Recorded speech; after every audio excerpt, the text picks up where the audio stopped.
तो यहाँ पर हमारा मस्क मेलन लगा हुआ है, जिसमें अभी फ्लावरिंग आ चुकी है। ये पौधा हमारा 40 से 45 दिन का ही है अभी। और अगर आप देखेंगे तो ये बेला वर्गीय पौधा है, तो इसमें अभी फ्लावरिंग आ रही है और पौधा हमारा काफी छोटा है।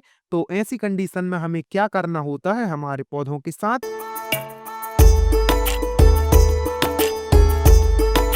तो गाइस, यहाँ पर हमने काफी सारी सब्जियां लगाई हुई हैं और अगर आप देखेंगे तो यहाँ पर हमारा मस्क मेलन लगा हुआ है, जिसमें अभी फ्लावरिंग आ चुकी है। ये पौधा हमारा 40 से 45 दिन का ही है अभी। इसकी नर्सरी हमने ली थी, वो थी हमारी 25 से 30 दिन की। उसके बाद हमने उस नर्सरी को यहाँ प्लांट किया हुआ है और अभी हमें करीब 20 से 25 दिन हो चुके हैं। टोटल आप ये समझ लीजिए कि ये पौधा हमारा 40 दिन का है। 40 से 45 दिन का ही होगा, इससे ज्यादा नहीं होगा। एग्जैक्ट तो हमें याद नहीं है, लेकिन हाँ इतना ही होगा ये। और इसमें अभी आ चुकी है फ्लावरिंग और अगर आप देखेंगे तो ये बेला वर्गीय पौधा है, यानी कि इसकी जो लंबाई होती है वो काफी ज्यादा जाती है, लौकी गिलकी के जैसे। तो इसमें अभी फ्लावरिंग आ रही है और पौधा हमारा काफी छोटा है। तो ऐसी कंडीशन में हमें क्या करना होता है हमारे पौधों के साथ, चलिए आज की वीडियो में हम समझते हैं। तो गाइस, जब भी हमारे साथ ऐसी कंडीशन आती है कि हमारा जो पौधा है ये छोटा है और इसके जो फ्लावर्स हैं वो आ गए हैं इसमें, तो हमें इसमें क्या करना होता है कि इसका जो फ्लावर है इसको हटा दीजिए। वैसे इसमें ये मेल फ्लावर आते हैं, उसके बाद फिर फीमेल आते हैं। तो पौधों में सबसे पहले मेल आते हैं, फिर फीमेल आते हैं, फिर उन दोनों के बीच में प्रोसेस होती है जिसको पॉलिनेशन बोलते हैं। वो प्रोसेस होती है, फिर उसके बाद आता है। लेकिन जैसे इसमें अगर आप देखेंगे तो काफी सारे फ्लावर्स आ रहे हैं और अगर हमारे पौधे की हमें अच्छी ग्रोथ चाहिए है, तो इसके लिए आप अगर हमारी मानेंगे तो आप फ्लावर हटाते जाइए जब तक आपका पौधा थोड़ी अच्छा हेल्दी नहीं होता है। जब आपका पौधा अच्छा हेल्दी हो जाएगा उसके बाद जब उनमें फ्लावर्स आएंगे तो मेल और फीमेल फ्लावर अच्छे से पॉलिनेशन करेंगे और आपके पौधे में अच्छी खासी ग्रोथ आपको देखने के लिए मिलेगी। और हम ऐसा इसलिए बोल रहे हैं क्योंकि जैसे अगर आप देखेंगे तो अभी पौधा काफी ज्यादा छोटा है और ये बेला वर्गीय है, तो ये पौधा काफी ज्यादा बड़ा होता है। और अगर हम इसमें अभी से पॉलिनेशन की प्रोसेस होने लगेगी, इसमें फ्रूटिंग आने लगेगी, तो पौधा हमारा अच्छे से ग्रोथ नहीं कर पाएगा और हमें आगे चल के ये ज्यादा कुछ ग्रोथ नहीं देगा और जल्दी हमारा पौधा खराब हो सकता है। खराब होने के चांसेस ज्यादा होते हैं। हम ये नहीं बोल रहे कि खराब ही हो जाएगा। कई बार क्या होता है, पौधा छोटे से ही फ्लावरिंग फ्रूटिंग देता रहता है और आगे चल के बड़ा हो जाता है और अच्छे खासा आगे चल के भी ग्रोथ देता रहता है।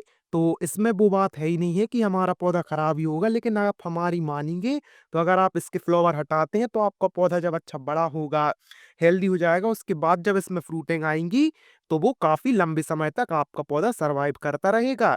इसलिए आप अगर हमारी माने तो फ्लावर्स को हटाते जाइएगा और इसके नीचे जो स्पोर्स आते हैं इनको भी हटा देना होता है। ये क्या करते हैं कि हमारे जो फ्लावर पौधे होते हैं इन सबको ये खराब करते हैं, इनकी न्यूट्रिशन वगैरह खींचते हैं, तो ये सब लगे रहते हैं, इनको हटा देना चाहिए होता है। और सेम कंडीशन हमारे बैगन के साथ भी है, इसमें भी फ्लावर्स आ रहे हैं। इनमें भी पहले मेल फ्लावर आते हैं, उसके बाद फीमेल आते हैं और हमारे जो मेल फ्लावर होते हैं वो नीचे गिर गए इसके काफी सारे। ये देखिए इधर डिकम्पोज हो गए हैं। ये जो हमारा फ्लावर था ये मेल था। तो मेल आते हैं और जाते हैं, मतलब कि मेल फ्लावर इसमें आएंगे और कुछ टाइम बाद झड़ जाएंगे। तो ऐसा होता रहता है, ये साइकिल चलती रहती है और जो फीमेल फ्लावर होते हैं वही फ्लावर आगे चल के हमारे फ्रूट में कन्वर्ट होते हैं। तो इसमें ये है शायद ये फीमेल हो सकते हैं और अभी जो हमारे गिरे हैं वो मेल हो सकते हैं। तो इसमें कुछ ऐसा सिस्टम चलता है फ्लावर्स में भी ह्यूमंस के जैसे ही। तो जैसे भट्टे हैं तो भट्टे काफी अच्छे हो गए हैं, हेल्दी हैं, तो इनके फ्लावर्स को अपन को हटाने की जरूरत नहीं है। इधर देखिए आप कितने सारे इसमें और भी फ्लावर्स आ रहे हैं। लेकिन ये पौधा कुछ ज्यादा ही छोटा है, इसलिए इसका फ्लावर अगर आप हटा देंगे, वैसे तो ये अपने आप ही गिर जाएगा क्योंकि ये मेल फ्लावर है। किसी भी पौधे में सबसे पहले मेल फ्लावर ही आते हैं, तो ये ऑटोमेटिक अपने आप गिर जाएगा। तो इसमें अपन हटाएंगे नहीं तो भी ये गिरेगा ही अभी, जब तक पौधा थोड़ी हेल्दी नहीं हो रहा है। और गिरने से पहले अगर अपन इसको खुद ही हटा देंगे तो और अच्छा होगा। तो ये हमारी एक राय थी, अगर आप इसको मानते हैं तो आगे चल के आपको काफी अच्छी ग्रोथ मिलेगी, ये हमारी गारंटी है। और अगर आप अपने हिसाब से करेंगे उससे भी अपन को कोई प्रॉब्लम नहीं है। आगे चल के ये अपने आप सब मैनेज हो जाते हैं, अपने आप गिरते रहेंगे आते रहेंगे, गिरते रहेंगे आते रहेंगे और जब उनका प्रॉपर टाइम आएगा उसके बाद ही हमारे इसमें फ्लावर थमेंगे और उनसे फ्रूटिंग होगी, पॉलिनेशन की प्रोसेस होगी इनमें और इनके बाद इनमें फ्रूटिंग होगी। और यहाँ पर हमारी जो मिर्च लगी हुई है इनको आज अपन लोग तोड़ लेते हैं। क्योंकि ये जो मिर्च है हमारी ये काफ़ी दिनों की हो गई हैं और ये ठंड वाली हैं हमारी, इनको हमने ठंड में लगाया था तो अभी गर्मी पड़ने लगी है ना, इसके कारण ये ग्रीन नहीं हो रही, हल्की-हल्की सी पीली हो रही हैं। तो इनको आज अपन ने तोड़ लिया है और इसमें भी फ्रूटिंग आ रही है, सॉरी फ्लावरिंग आ रही है। तो इसमें देखिए आप कितने सारे स्पोर्स निकले हुए हैं और काफ़ी सारी फ्लावरिंग है। लेकिन इसमें क्या हो रहा है, गर्मी पड़ रही है ना, तो इसके जो फ्लावर्स हैं वो झड़ रहे हैं। तो इसका अपन इलाज करेंगे कैसे? इसमें हम लोग बनाने वाले हैं शेड नेट। अभी हम कुछ दिनों के लिए जा रहे हैं अपने गाँव, तो गाँव से आने के बाद हम इसमें बनाएँगे शेड नेट ताकि हमारे जो पौधे हैं, वो धूप से बचे रहें, तब तक ये और बड़े-बड़े हो जाएँगे।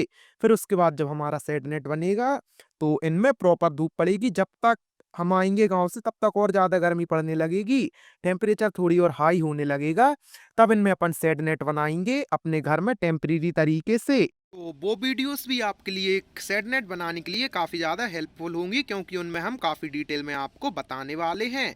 तो फिर चलिए आज की वीडियो को हम यहीं एंड करते हैं और हमारी वीडियो बनाने का मोटो यही था कि आपको इसके बारे में हम इन्फॉर्मेशन दें।